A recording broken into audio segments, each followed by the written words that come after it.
السلام علیکم ورحمۃ اللہ وبرکاتہ۔ بسم اللہ الرحمن الرحیم۔ لیلۃ القدر کی تعین ایک بات تو یہ سمجھنی چاہیے کہ اللہ تعالیٰ کا کوئی کام حکمت سے خالی نہیں ہوتا، تو شب قدر کی تعین کو اٹھا لینا اور اس کا مخفی رکھنا یقیناً حکمت کے تحت ہے، اور بظاہر یہ بھی ہے کہ بندے اس کی تلاش میں سال بھر عبادت کو اپنا مشغلہ بنائیں اور ایک رات میں عبادت پر اکتفا کر کے پورے درمنشور اور رات کی منجملہ علام گرم اور نازیات میں صبح تک آس شعا کے تلوشہ نہ نے ان سال غافل نہ ہو جائیں۔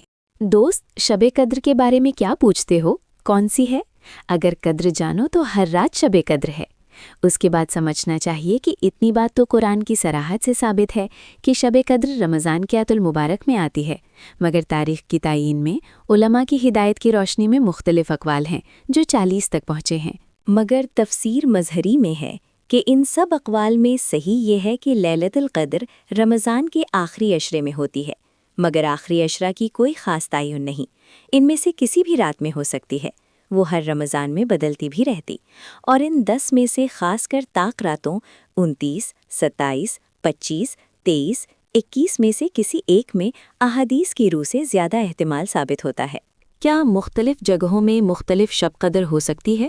حضرت مولانا مفتی محمد شفیع صاحب فرماتے ہیں کہ اختلاف مطالعہ کے سبب مختلف ملکوں اور شہروں میں شب قدر مختلف دنوں میں ہو تو اس میں کوئی اشکال نہیں ہے، کیونکہ ہر جگہ کے اعتبار سے رات شب قدر قرار پائے گی، اس جگہ اس رات میں شب قدر کی برکات حاصل ہو گئیں۔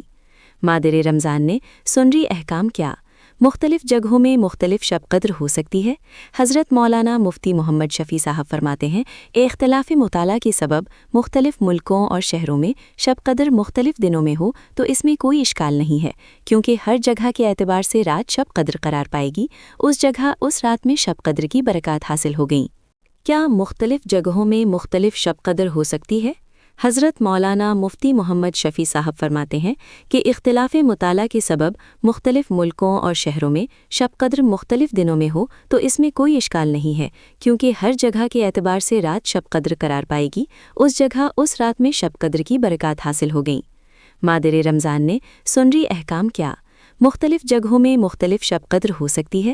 حضرت مولانا مفتی محمد شفیع صاحب فرماتے ہیں، اختلاف مطالعہ کے سبب مختلف ملکوں اور شہروں میں شب قدر مختلف دنوں میں ہو تو اس میں کوئی اشکال نہیں ہے، کیونکہ ہر جگہ کے اعتبار سے رات شب قدر قرار پائے گی، اس جگہ اس رات میں شب قدر کی برکات حاصل ہو گئیں۔ علامات شب قدر۔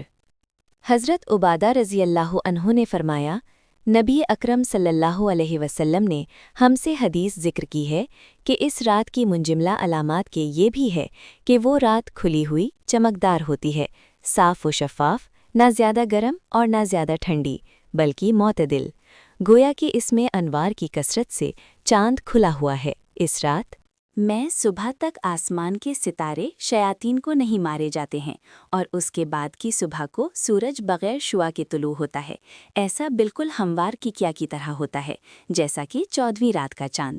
اللہ جل شانہ نے اس دن آفتاب کے طلوع کے وقت شیطان کو اس کے ساتھ نکلنے سے روک دیا۔ ان میں سے شعاع کے بغیر آفتاب کا طلوع ہونا بہت کی احادیث میں ہے، اور یہ علامت باقی رہ جانا ضروری نہیں۔ بے شک یہ بیان ہوتی ہے، باقی علامات کا پایا جانا ضروری نہیں۔ اس طرح سمندر کا پانی میٹھا ہو جاتا ہے۔ عبدہ ابن ابی لیلہ یہ کہتے ہیں کہ میں نے رمضان المبارک کی 27ویں شب کو سمندر کا پانی چکھا تو بالکل میٹھا تھا۔ ایوب بن خالد کہتے ہیں کہ مجھے نہانے کی ضرورت ہو گئی تو میں نے سمندر کے پانی سے غسل کیا تو بالکل میٹھا تھا، اور یہ 23ویں شب کا قصہ ہے۔ مشائخ نے لکھا ہے کہ شب قدر میں ہر چیز سجدہ کرتی ہے، حتیٰ کہ درخت زمین پر گر جاتے ہیں اور پھر اپنی جگہ کھڑے ہو جاتے ہیں، مگر ان چیزوں کا تعلق امور کشفیہ سے ہے جو ہر شخص کو اقوال ہیں جو محسوس نہیں ہوتا۔ تفسیر قرطبی میں ہے، شب قدر میں بعض حضرات کو خاص انوار کا مشاہدہ بھی ہوتا ہے، مگر نہ سب کو حاصل ہوتا ہے، اور نہ رات کی برکات اور ثواب حاصل ہونے میں ایسے مشاہدات کا کوئی دخل ہے، اس لیے اس کی فکر میں نہیں پڑنا چاہیے۔